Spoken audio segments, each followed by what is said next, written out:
Kapamilya actress Kim Chu, handa pa rin sa posibilidad na magmahal muli. Welcome to Celebrity PH YouTube channel.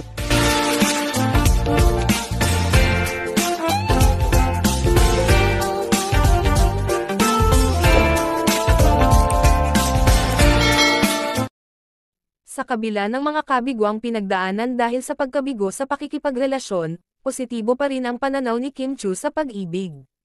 Ayon sa aktres, hindi siya nagsasarado ng pinto na magmahal muli at pumasok sa panibagong relasyon.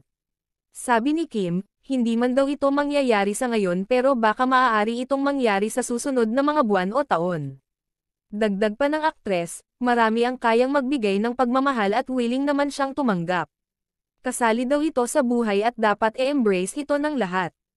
Ayon pa rin kay Kim, huwag tayong tumigil magmahal.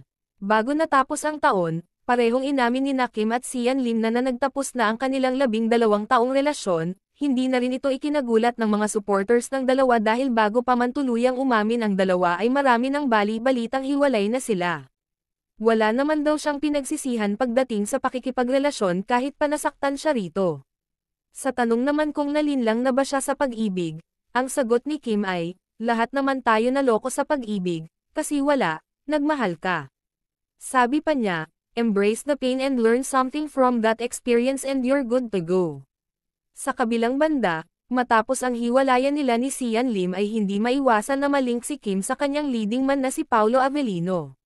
Si Paolo ay kasama niya sa seryeng Linlang at kasalukuyan din silang magkapareha sa ginagawang Filipino adaptation ng hit Korean series na What's Wrong with Secretary Kim. Tikom ang bibig ni na Paolo at Kim sa isyo na ito. Hindi rin sila direktang natanong tungkol dito sa press con ng kanilang serye. Sa ngayon ine-enjoy muna ni Kim ang pagiging single at syempre ang madaming blessings na natatanggap. Masaya din si Kim at tinangkilik pa rin ng mga tao ang teleserye version ng kanyang hit online series na Linlang.